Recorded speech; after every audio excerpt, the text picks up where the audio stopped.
Depois de desistir de tentar religar o motor, o piloto Antônio Senna colocou a aeronave na velocidade de melhor planeio, para conseguir ganhar tempo. Já não havia o que fazer. Naquele momento, ele sabia que iria cair. Fez a última chamada. Mayday, Mayday! Estou caindo entre Alenquer e Califórnia.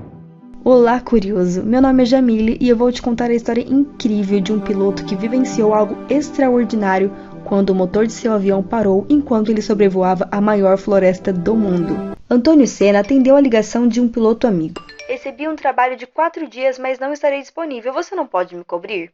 O trabalho era simples, levar combustível de Alenquer a Almeirim, 2 municípios do interior do Pará, cercados pela floresta amazônica, em uma viagem de 246 quilômetros. A floresta amazônica está presente em 8 países com 6,7 milhões de quilômetros quadrados. Para se ter uma ideia de sua grandiosidade, se a Amazônia fosse um país, seria o 7º maior do mundo. O primeiro dia foi tranquilo. Um pequeno problema mecânico foi resolvido com a própria supervisão do piloto. Então ele se preparou para o segundo dia de voo, 28 de janeiro, meio-dia. O piloto levantou o voo. Em 1h30 ele chegaria ao destino. Quando sobrevoava uma área com árvores por todo lado, ouviu um barulho aterrorizante. O único motor do avião parou de funcionar. Treinado para essas situações, ele iniciou os procedimentos. Os indicadores mostraram que o combustível não chegava ao motor. A primeira tentativa foi inclinar a ponta do avião para baixo e tentar religá-lo à força, sem sucesso. Depois tentou trocar a seletora de combustível, sem sucesso. Nessa hora, ele sabia que iria cair. Se preparou para um pouso de emergência. Segundo o treinamento, o piloto precisava procurar uma rodovia, área descampada ou um rio. Nenhuma dessas opções estava disponível. À sua esquerda havia um vale com açaizeiros, uma árvore com caule fino e flexível. Aquilo poderia amortecer o impacto. Ele direcionou o avião e esperou a colisão. Uma árvore arranhou o assoalho do avião, depois outra.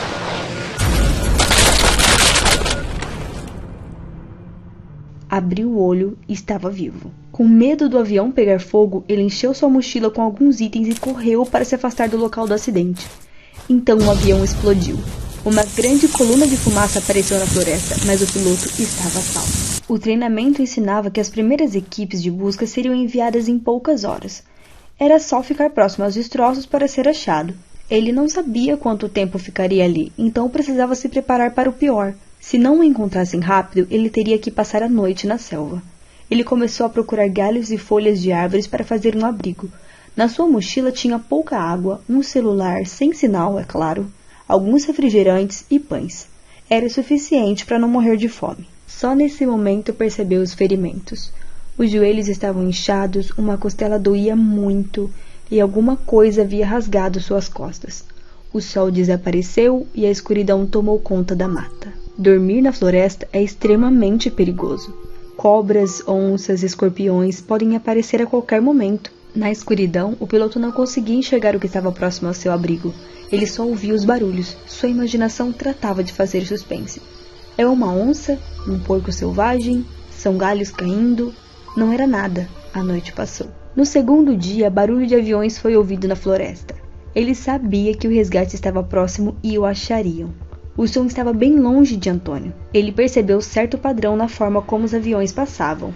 Eles faziam uma varredura em uma pequena parte e iam prosseguindo aos poucos para as novas áreas. Nesse ritmo, eles não chegariam longe. Seria necessário passar mais uma noite sozinho. Com a chegada da noite, os aviões partiram. Dormir na floresta era a parte mais difícil. Mas o amor pela mãe e pelos irmãos não o deixava desistir. Quero ver minha família de novo. Não vou desistir.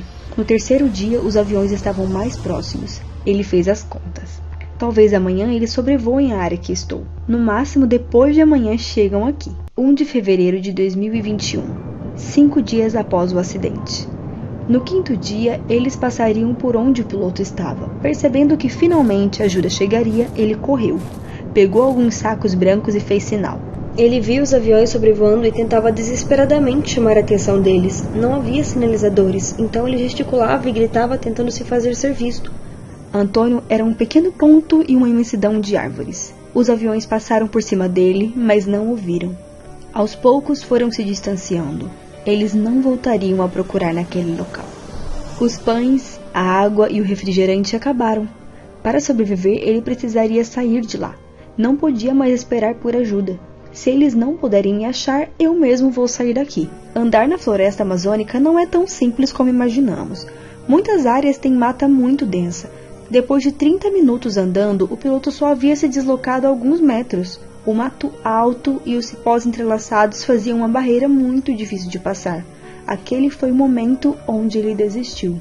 Abalado, voltou para seu abrigo e gravou um vídeo de despedida para a família. Pedrinho, você é um anjo na minha vida. Estou morrendo de saudades de vocês.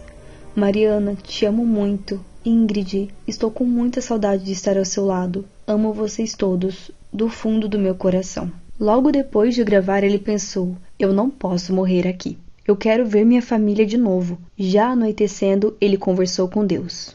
Se for para eu morrer aqui, manda uma onça. Algum animal para me matar. Não quero demorar semanas antes de morrer de fome. Me mata de uma vez. O Senhor sabe que houve um momento na minha vida em que eu me afastei de ti. Quando meu pai se acidentou de moto, minha fé era forte. Eu te pedi tanto para que eu pudesse ver meu pai, para poder pelo menos me despedir, mas ele morreu antes que eu pudesse encontrá-lo. Aquilo destruiu minha fé. A partir daquele dia, meu espírito foi quebrado. Se for da tua vontade mesmo que eu não morra aqui, que eu possa sentar na mesa e almoçar com minha família, devolve minha fé. E Deus devolveu a fé que ele pediu. Ele recebeu paz, recebeu fé. Daquele momento em diante, ele não reclamou mais. Ele decidiu andar. No outro dia, ele começou a bater para quebrar o cipó. Os espinhos furavam seu braço. Novamente, suas forças estavam acabando. Antônio já havia chegado ao seu limite. Não tinha como passar dali. Quando pensou em desistir, lhe surgiu um pensamento. Você não pediu para ver sua família novamente? Então, instantaneamente, uma paz encheu seu coração. Ele continuou batendo até quebrar o cipó. Pronto, ele conseguiu andar 1 metro. A cada passo, o piloto comemorava. No 7º dia, os aviões da FAB pararam de buscar, mas sua família mobilizou muitos voluntários e tentavam encontrá-lo por conta própria. Nem o piloto desistiu, nem seus parentes. Por dias, o piloto andou na floresta.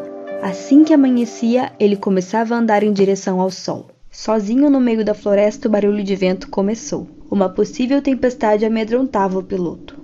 Ele pediu: por favor, Deus, não deixa chover. Então começou a chover. Novamente pediu: por favor, Deus, não deixa chover forte, que seja uma chuva fraquinha. Então começou uma grande tempestade. O chão do abrigo encharcou. Tentando tirar a água e proteger os pertences, caiu na lama, com muito frio e faminto. Ele relata: eu fui tentado. Uma voz me disse: você pediu para não chover, mas choveu. Cadê aquela fé toda? O piloto precisava fazer uma escolha: começar a reclamar ou seguir em frente. Ele entendeu que não iria reclamar. Então disse: Deus, se é para chover, manda chuva, faz chover. E a tempestade continuou por toda aquela noite, até a manhã do dia seguinte.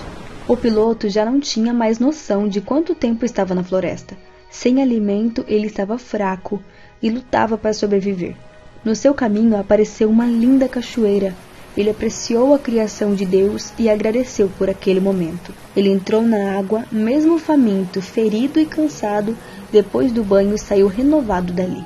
Com novas forças, continuou a caminhada. O vento trouxe um cheiro estranho ao seu nariz. Era um cheiro de carniça, um cheiro de carne podre. O piloto se lembrou de quando era adolescente e havia saído com alguns amigos para caçar. O mais experiente falou: estão sentindo esse cheiro? Isso é cheiro de onça.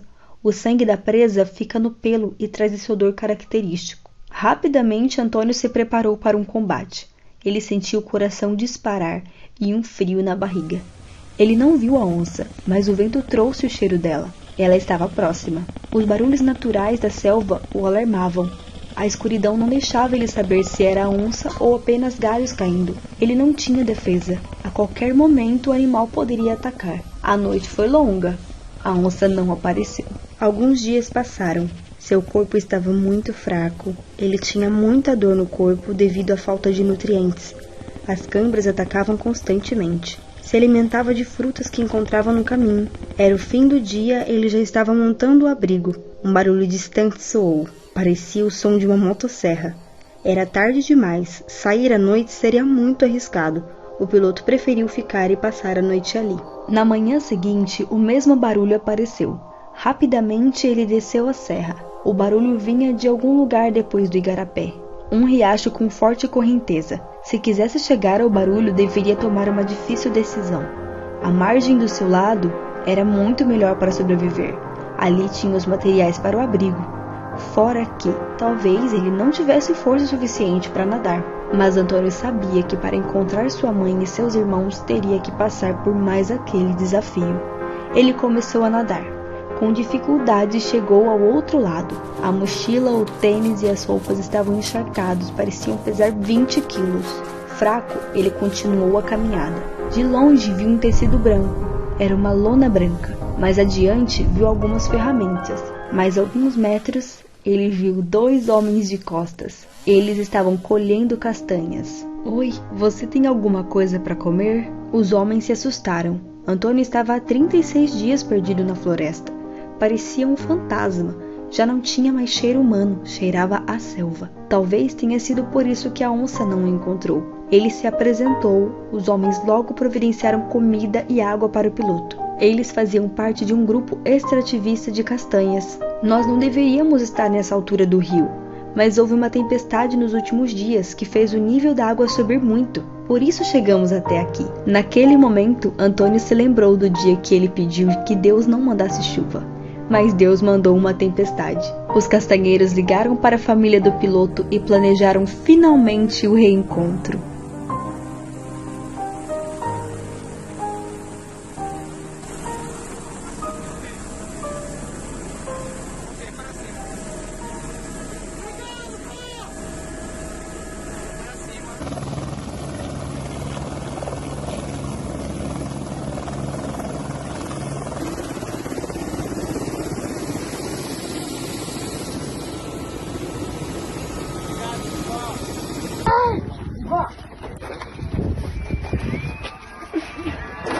Você falou pra lá. Cara, que possível, cara.